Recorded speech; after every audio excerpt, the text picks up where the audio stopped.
2023년 세 번째 윤독해 기독교인의 선행. 사람에게는 자신보다 불쌍한 처지에 놓여 있는 사람을 불쌍히 여기는 마음인 측은지심이 있고 그를 돕는 것이 옳은 일이라고 생각하는 수호지심이 있다고 도교에서는 이야기합니다. 불쌍한 사람을 돕는 선행은 자신의 공덕을 쌓는 것이고 동냥하는 거린에게 돈이나 물건을 거저 주는 것을 적선이라고 하며 이건 역시 궁극적으로는 자신의 공덕을 쌓아서 내세에서 복받기 위함이라고 불교에서는 가르칩니다. 그렇다면 기독교인들이 하는 선행은 어떤 이유일까요? 아니, 기독교인들은 이와 같은 선행을 해야 할까요? 이웃에게 선행한다는 것은 공덕을 쌓기 위함일 수 있으나 근본적으로는 우리에게 다른 사람을 사랑하는 마음이 있기 때문입니다. 불쌍한 처지에 놓여 있는 사람을 대함에 불쌍히 여기는 마음을 가지지만 그의 처지를 돕고 위로하는 것은 우리에게 그를 사랑하는 마음이 있기 때문입니다. 즉, 불쌍하게 여기는 마음이 아니라 사랑하는 마음으로 그들을 돌보는 것입니다.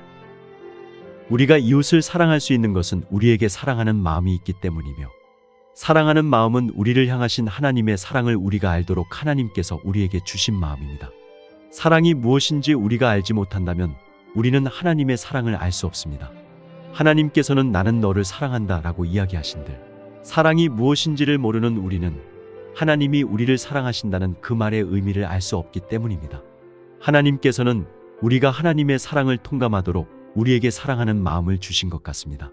결과적으로 내가 너희를 사랑한 것 같이 너희도 이웃을 사랑하라고 하신 성경의 내용을 볼 때 그리스도인들이 이웃을 사랑하는 것은 이웃을 사랑하라고 하신 것은 우리를 사랑하시는 하나님의 사랑을 더욱 사무치게 느끼게 하기 위함입니다.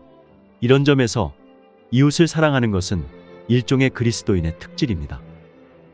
우리에게 다른 사람을 사랑하는 마음이 있다는 것은 소위 말하는 선행을 할 수 있는 마음이 있다는 겁니다. 그렇다면 그리스도인들의 선행은 어떤 의미가 있으며 어떻게 행해져야 할까요? 예수님은 부자와 가난한 자에 대한 비유의 이야기를 하셨습니다. 호화롭게 사는 부자와 그 부자의 식탁에서 떨어지는 부스러기를 주워 먹으며 연명하던 거지 나사로는 나이가 들어서 두 사람 모두 죽었습니다. 그리고 부자는 지옥에, 거지 나사로는 천국에 갑니다. 지옥에서 고통당하고 있던 부자가 천국에서 편안하게 생활하고 있는 나사로를 보고 나사로와 같이 천국에 있는 아브라함에게 간청합니다. 그것은 뜨거운 지옥의 생활이 너무 힘드니 나사로를 시켜서 자신의 갈증만이라도 잠시만이라도 잊게 해달라는 것입니다. 그리고 아직까지 살아있는 자신의 식구들이 자신과 같은 과오를 저지르지 않도록 나사로를 시켜서 경고해 줄 것을 요청합니다.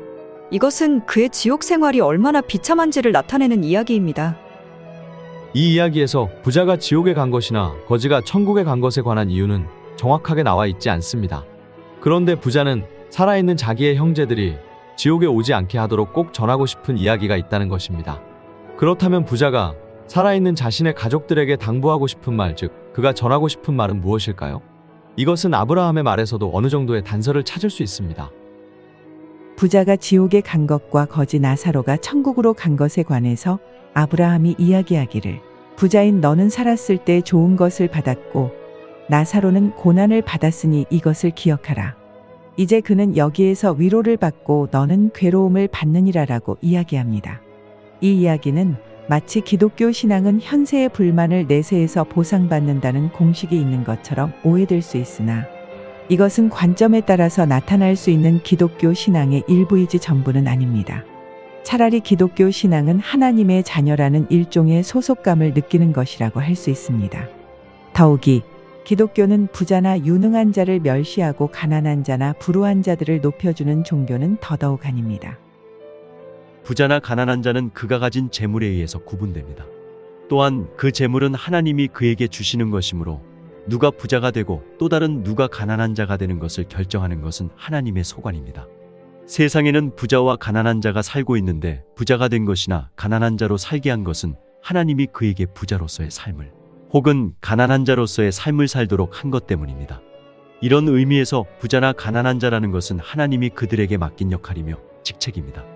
연극에서 맡은 역할이나 회사에서 맡은 직책에는 그것에 걸맞는 임무가 있습니다. 하나님은 부자에게 부자의 직책을 주셨듯이 그에 걸맞는 임무도 함께 기대하십니다. 그리고 우리는 아브라함의 말을 통해서 부자의 직무를 유추할 수 있습니다. 즉, 부자는 나사로와 같이 가난한 자를 돌보아야 한다는 것입니다. 이 이야기에서 나사로를 돌보지 않은 부자는 직무유기의 죄를 범한 겁니다. 부자가 나사로를 통해서 살아있는 그의 후손들에게 전하고 싶었던 말은 하나님이 맡기신 부자의 직무를 성실히 수행하면서 살라는 것이 아닐까요? 그런데 부자가 가난한 자를 돕지 않는 것은 지옥에 갈 만큼 큰 잘못일까요? 도망하는 사람과 그 사람을 추격하는 경찰의 이야기의 결말은 도망하던 사람은 결국은 경찰에 체포됩니다. 그 사람이 경찰을 피해서 도망했으니 도주죄가 적용되겠지만 그 사람이 살인죄수였다면 그는 체포된 후 도주죄보다는 살인죄에 대한 벌을 받습니다. 부자가 가난한 이웃을 돕지 않았다는 것은 그가 부자로서 가난한 자를 돕지 않았다는 죄도 있지만 무엇보다도 그에게는 도움이 필요한 이웃을 사랑하는 마음이 없었다는 것입니다. 이것은 이 이야기에 나오는 부자는 하나님으로부터 사랑하는 마음을 받지 못했다는 것이며 사랑이신 하나님의 생명이 없는 죄인이라는 것입니다. 결과적으로 그가 지옥에 간 것은 그가 기독교인이 아니라는 이유가 아닐까요? 그런데 우리는 이 이야기를 단순히 부자와 거지의 이야기로만 제한해서 생각해서는 안 됩니다. 모든 것을 주관하시는 하나님께서는 사람들에게 부만 나누어 주셨을까요? 천지를 창조하신 하나님은 우리에게 모든 것을 나누어 주셨고 맡기셨습니다. 그러므로 부자가 하나님으로부터 위탁받은 그의 부로 가난한 자들을 돌봐주고 부족한 그의 부를 채워줘야 하듯이 기독교인들은 스스로 생각하기를 나 자신이 남보다 더 많은 것을 가졌다는 것이 있다고 생각된다면 부족한 자의 모자람을 채워주어야 합니다. 이것은 불우한 처지의 이웃을 불쌍히 여기는 우월감으로 자선을 베푸는 것과는 다릅니다. 우리는 하나님께서 맡기신 부자로서의 역할을 열심히 그리고 성실히 해야 합니다. 하나님께서 우리에게 역할을 맡기신 것은 우리에게 하나님이 맡기신 그 일에 특화된 재주나 재능이 있어서가 아닙니다. 차라리 이런 역할을 우리에게 맡기신 것은 나는 하나님의 일에 순종했다라는 자부심을 가지도록 하신 하나님의 배려입니다. 그런데 여기에서 우리가 기억해야 할 것은 하나님이 하실 일을 사람이 대신하는 잘못을 범하면 안 된다는 것입니다. 하나님께서 나누어 주신 것들을 부족한 자에게 베풀어야 한다고 해서 부족한 자가 많이 가진 자를 책망하기를, 하나님께서 부족한 자에게 베풀고 돌보라고 주신 것들을 왜 베풀지 않느냐고 따지는 것은 안 됩니다.